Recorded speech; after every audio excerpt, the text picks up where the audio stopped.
ಹೇ guys, welcome back. So ಇವತ್ತು ನಾನು ಮನೇಲೇ ಹೋಟೆಲ್ ಸ್ಟೈಲಲ್ಲಿ ಹೇಗೆ ಮಟನ್ ಸಾರು ಅಥವಾ ಮಟನ್ ಸಾಂಬಾರನ್ನ ಸ್ಪೈಸಿಯಾಗಿ ಮಾಡೋದು ಅಂತ ಹೇಳ್ಕೊಡ್ತಾ ಇದ್ದೀನಿ. ಇದಕ್ಕೆ ಬೇಕಾಗಿರೋ ಇಂಗ್ರೀಡಿಯೆಂಟ್ಸ್ ಎಲ್ಲ ನಾನು ಡಿಸ್ಕ್ರಿಪ್ಷನಲ್ಲಿ ಮೆನ್ಷನ್ ಮಾಡಿರ್ತೀನಿ.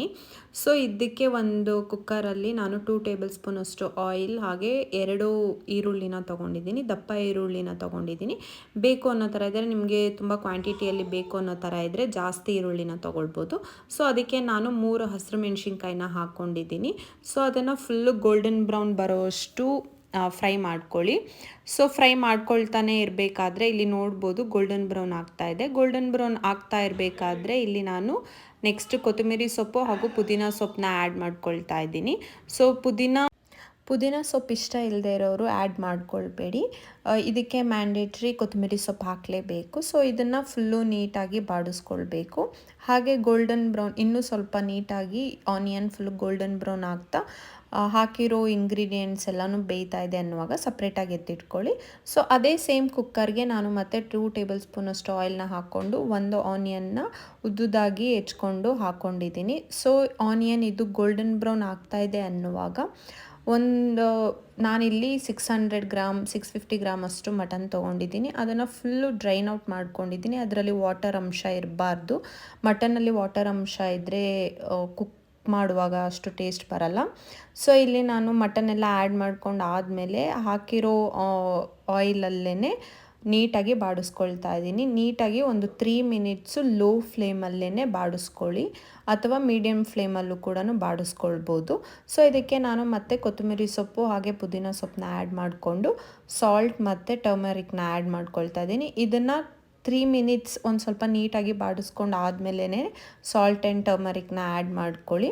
ಸೊ ಇದನ್ನು ನಾವು ನೀರಿನ ಅಂಶ ಫುಲ್ಲು ಹೋಗೋವರೆಗೂ ಬಾಡಿಸ್ಕೊಳ್ಬೇಕು. ಅಟ್ಲೀಸ್ಟ್ ಒಂದು 5 to 7 ಮಿನಿಟ್ಸ್ ಆದ್ರೂ ಬಾಡಿಸ್ಕೋಬೇಕು. ಇಲ್ಲಿ ವಾಟರ್ ಅಂಶ ಇದೆಲ್ಲ ಅದೆಲ್ಲ ಹೋಗಿ ನೀಟು ಆಯಿಲ್ ಆಗಿ ಬರೋ ಥರ ಬಾಡಿಸ್ಕೋಬೇಕಾಗತ್ತೆ. ಇಲ್ಲಿ ನಾನು ನೆಕ್ಸ್ಟು ಒಂದು ಮಿಕ್ಸಿ ಜಾರ್ಗೆ ತೆಂಗಿನಕಾಯಿ, 2 ಈರುಳ್ಳಿ ಹಾಗೂ ಶುಂಠಿ, 1 ಟೊಮೆಟೊ ಹಾಗೆ ಆನಿಯನ್ ಫ್ರೈ ಮಾಡ್ಕೊಂಡಿರೋವಂಥ ಆನಿಯನ್ ಮತ್ತು ಸ್ಪೈಸಸ್ನ ಆ್ಯಡ್ ಮಾಡ್ಕೊಳ್ತಾ ಇದ್ದೀನಿ. ನೆಕ್ಸ್ಟು ಇಲ್ಲಿ ನಾನು 2 ಟೇಬಲ್ ಸ್ಪೂನಷ್ಟು ಅಜ್ಕಾರದ ಪುಡಿ ಹಾಗೆ 2 ಟೇಬಲ್ ಸ್ಪೂನಷ್ಟು ಧನಿಯಾ ಪೌಡರ್ನ ತೊಗೊಂಡಿದ್ದೀನಿ. ಧನಿಯಾ ಪೌಡರ್ ಇದರಲ್ಲಿ ಮ್ಯಾಂಡೇಟ್ರಿ ಇರುತ್ತೆ ಚಿಕನ್ ಸಾಂಬಾರು ಮಾಡುವಾಗ. ಸೊ ಇದನ್ನು ಫುಲ್ಲು ಫೈನ್ ಪೇಸ್ಟಾಗಿ ರುಬ್ಕೊಳ್ಳಿ. ಇಲ್ಲಿ ನೋಡ್ತಾ ಇರ್ಬೋದು ಆಯಿಲ್ ಬಿಟ್ಕೊಳ್ತಾ ಇದೆ. ಸೊ ಈ ಕನ್ಸಿಸ್ಟೆನ್ಸಿ ಬರೋವರೆಗೂ ಫ್ರೈ ಮಾಡ್ಕೊಳ್ಳಿ. ಸೊ ಆಯಿಲ್ ಬಿಟ್ಕೊಂಡು ಆದಮೇಲೆ ಫೈನ್ ಪೇಸ್ಟ್ ಮಾಡಿರೋ ಅಂಥ ರುಬ್ಕೊಂಡಿರ್ತೀವಲ್ಲ ಮಸಾಲ ಎಲ್ಲ, ಅದನ್ನು ಆ್ಯಡ್ ಮಾಡ್ಕೊಳ್ಳಿ ಇದಕ್ಕೆ. ಇದನ್ನು ಮತ್ತೆ ಒಂದು 2 to 3 ಮಿನಿಟ್ಸ್ ಅಷ್ಟು ಹಸಿ ವಾಸನೆ ಹೋಗೋವರೆಗೂ ಸ್ವಲ್ಪ ಮಟನ್ನಲ್ಲೇ ಮಿಕ್ಸ್ ಮಾಡ್ತಾಯಿರಿ.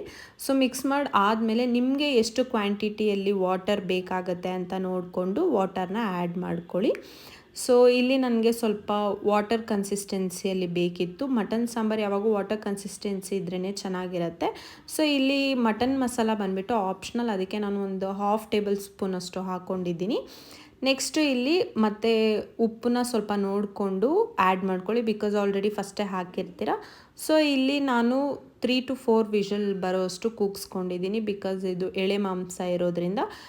ಸ್ವಲ್ಪ ಬಲ್ತಿರೋ ಮಾಂಸ ಇದ್ದರೆ ಒಂದು 5 to 7 ವಿಷಲ್ಸ್ ಆದ್ರೂ ಹಾಕ್ಕೊಳ್ಳಿ.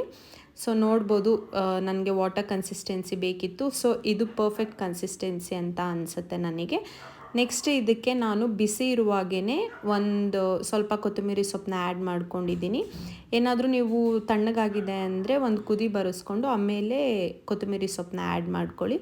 ಸೊ ಇಲ್ಲಿ ನೋಡ್ತಾ ಇರ್ಬೋದು ಮನೇಲೇ ಹೇಗೆ ರುಚಿಯಾಗಿ ಹೋಟೆಲ್ ಸ್ಟೈಲಲ್ಲಿ ಮಟನ್ ಸಾರು ಮಾಡ್ಬೋದು ಅಂತ. ಸೊ ಯಾರೆಲ್ಲ ನನ್ನ ವಿಡಿಯೋನ ಫಸ್ಟ್ ಟೈಮ್ ನೋಡ್ತಾ ಇದ್ದೀರಾ ಅನ್ನೋ ಥರ ಇದ್ದರೆ ಪ್ಲೀಸ್ ಸಬ್ಸ್ಕ್ರೈಬ್ ಮಾಡ್ಕೊಳ್ಳಿ.